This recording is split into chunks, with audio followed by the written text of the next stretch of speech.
Okay, just got back home from Oliver Street and I went over the bars again on the quarter pipe, little one disaster, and I think I might have broken a rib, so we're off to hospital.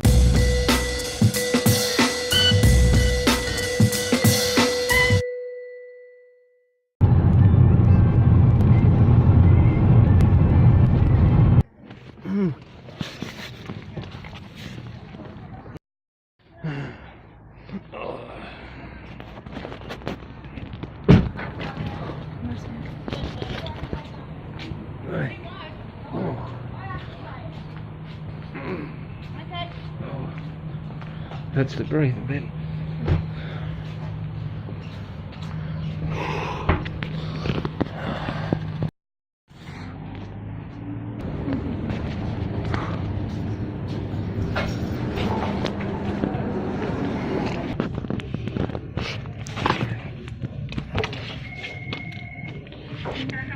Hi, yeah, I had a bicycle accident, hurt my ribs.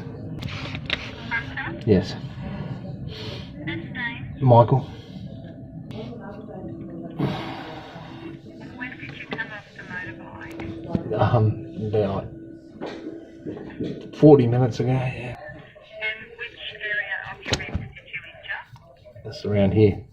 That's natural. So pain worse when you take a deep breath or move? Yeah.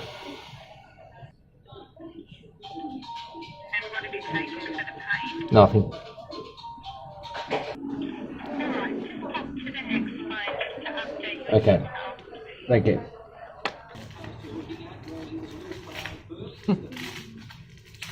I don't want to rip it off for you.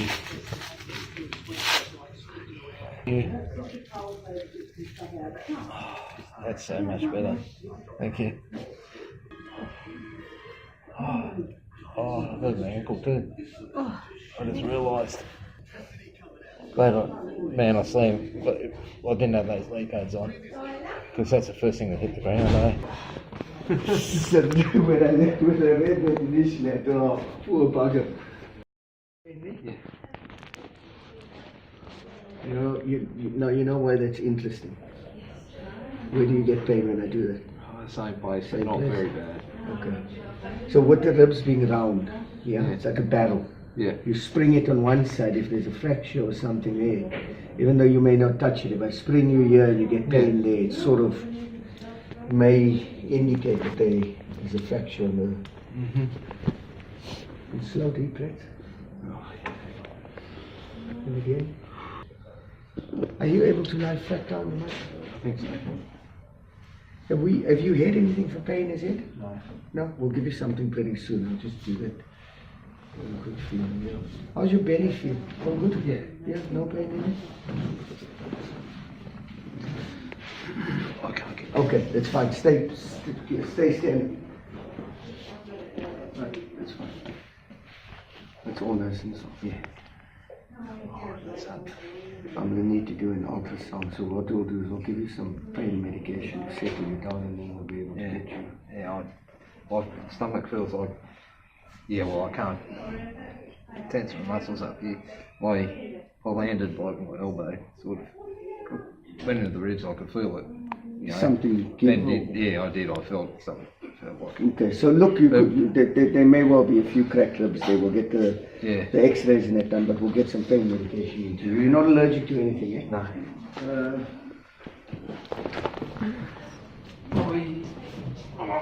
I think you can't lie down or it's painful. Hey.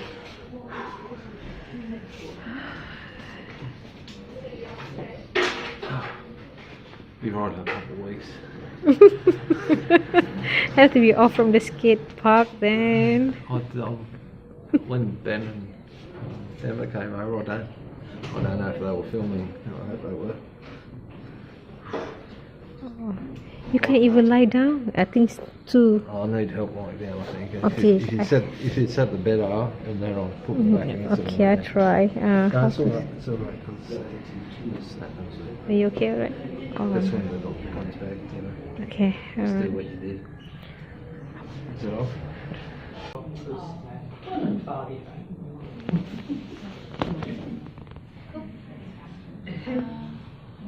because she had an intellectual disability and problems where her mum didn't quite understand me at first. Like, she's like, you speak as a normal person, you focus on your life, you know, you're doing everything right, but I don't have a job.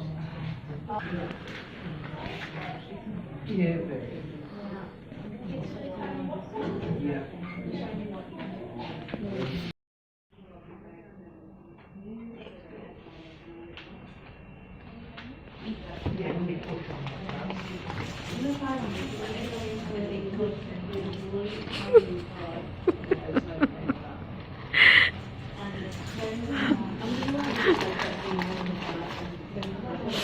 Still in pain? Not when I lay properly in right now I'm fine. Until I move the wrong way or something or breathe in too hard. There we go. Sort of try and isolate my body and keep it perfectly totally still and not fine. Try to make coffee for you, okay? Try to make coffee for you. Coffee? Yeah. Yeah? Free coffee. Nasty taste. Okay. See you later. But the area that I'm looking for, this is the street. But what I'm looking for is a clear image. You needed something for me? Oh, number 8. Yes. Yes.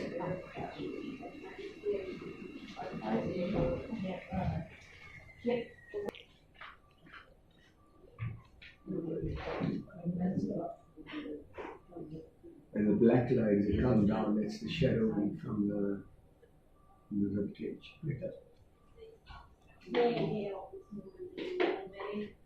So this is all screen.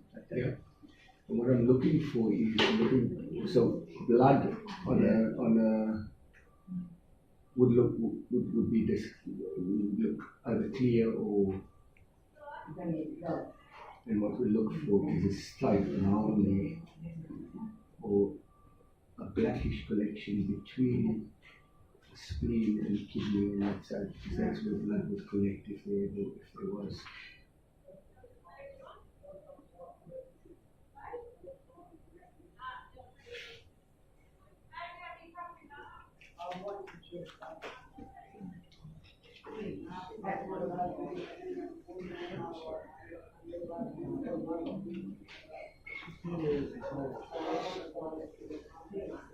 I think it's a boy.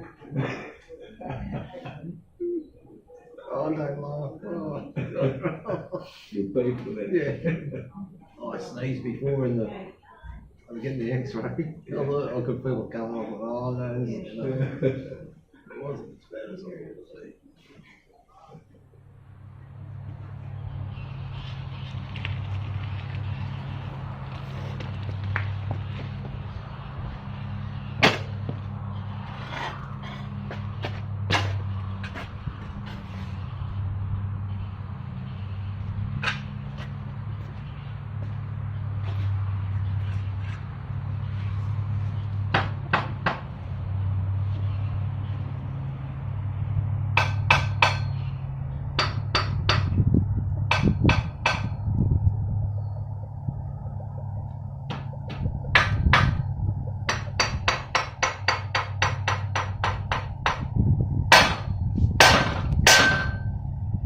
Oh, hello. I didn't see you there. I just built this today. Well, I didn't build it, but I made it a lot better and rideable than it was when we first got it, and fixed a couple of punctures. And I got this out. I'm just going to use the tyres off this for my longest villain build, because at the moment I can't be riding because I have broken ribs. I shouldn't be doing anything, but it's hard not to. Anyway, having a bit of fun. It was really cool getting that done today. I really like that bike. It's nice and cruisy to ride. It'd be perfect if I put the seat up higher, but I don't want to ruin it for the kids. Okay, so let's talk about the accident last week. Down at the skate park on Waller Street, there's these, down the bottom section, it's like hips and quarter pipe sort of thing. It's only about a metre and a bit tall sort of thing, maybe a metre and a half tall. And what happened is I went up, bit of a backstory here. Okay, I've been riding again for about 3 weeks and I've had 3 really big slams.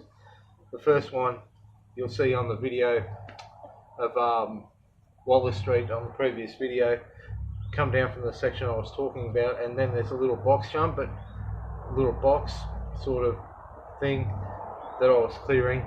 Now on the right you can see a wall about so high, and you know, the last thing I learnt last time when I was riding, Ethan Ennis taught me how to do feeble grinds, and yeah, so I wanted to do feeble grind there, so I did a feeble grind there. I did do a feeble grind there, it was beautiful.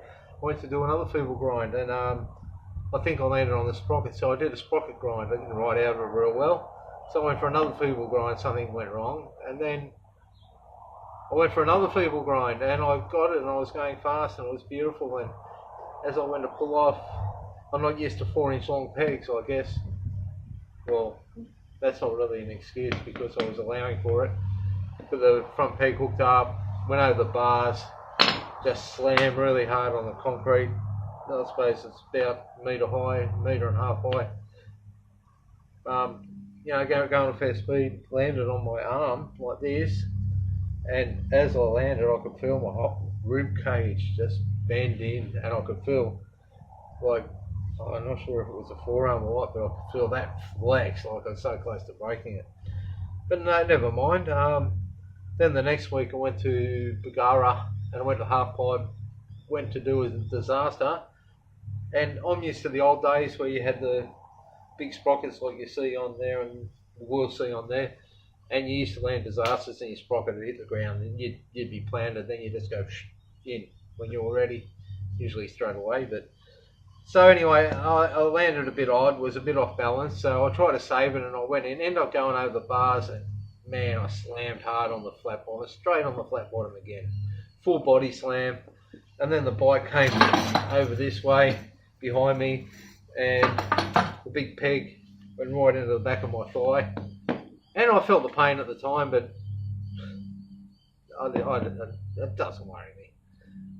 It was about 3 or 4 days later I bothered looking and it was all black and blue there, and I started to think, now what if that peg hit me on the hip, would have taken a chunk out of the bone, or worse still on the vertebrae or something, you know? It could have been really bad.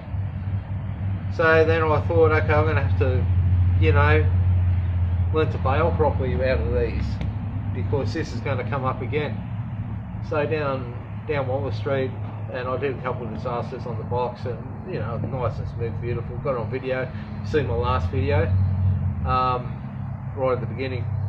So I went to do one down the bottom here, and it was all wrong. And I thought, okay, I'm going to bail. So I go to try and bail and get away from the bike, and I push the bars down, and it's like took forever. And all I can see is my feet and the handlebars, and the handlebars trying to get away from the bike, trying to get away, and it's not happening. And then the next second, bang. Crunch, landed on my arm again, but I felt just like a few ribs just flex in, and I heard a crunch like a pop. Like that.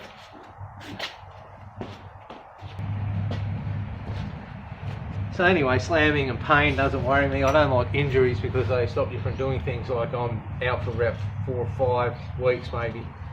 And that really sucks, and I can't work around here properly, and it's there's a whole lot of other complications, but the pain itself doesn't worry me. So I've got to look after this and make sure it heals properly, because you can really mess it up badly apparently if you don't let it heal, and you get movement there and you tear ligaments or something.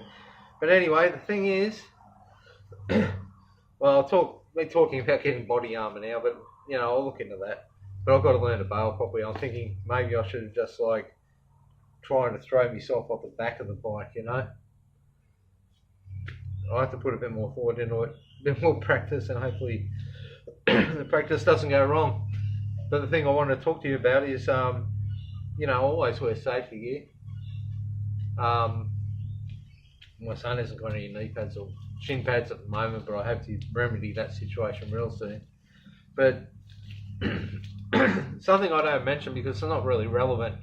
About 2006, I bought a bike and I rode probably 3 or 4 times, and you know, it doesn't matter. It's better off just not mentioning it. So, but I bought these at the time. These old, look, that's how long Fuse knee pads have been around. You probably don't recognise this type because they've probably made about 10 different models since then.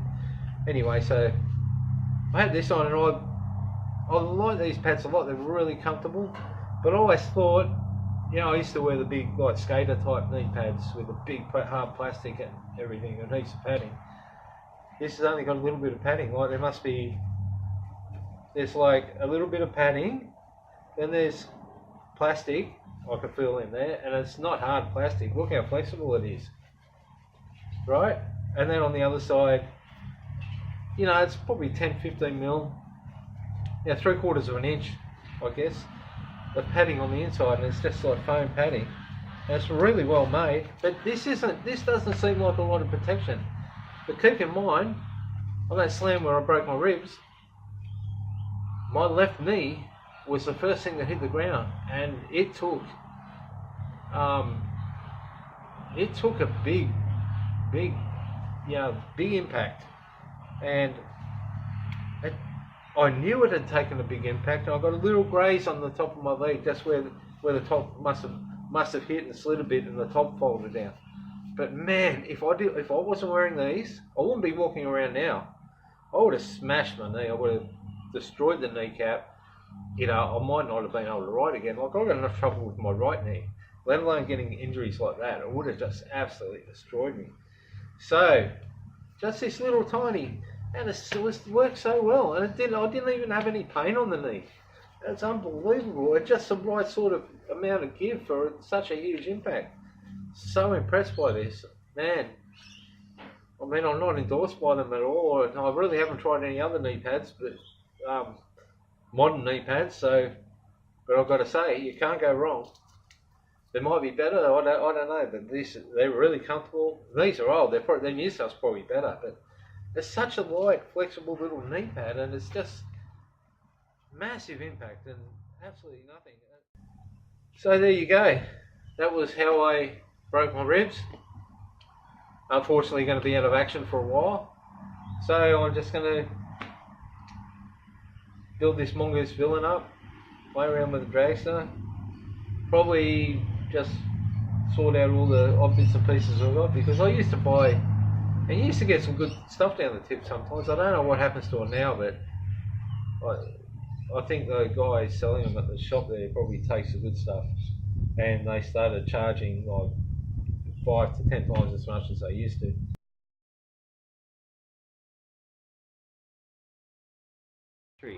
Now look up Unseen History on the internet, add them on Facebook, go and buy a shirt. They make really cool shirts.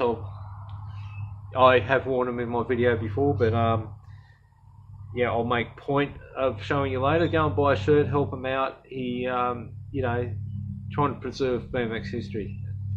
So yeah, see what happens over the next few weeks. I'll keep you updated. I'll find something interesting to do on YouTube, and hopefully we'll get back riding soon. I'm keen to not only, you know, do the park riding and vert and whatever that I plan to do. I've got a few other things in store for you. It's going to be quite interesting, and I'm having a lot of fun, eh? That is awesome. Ciao.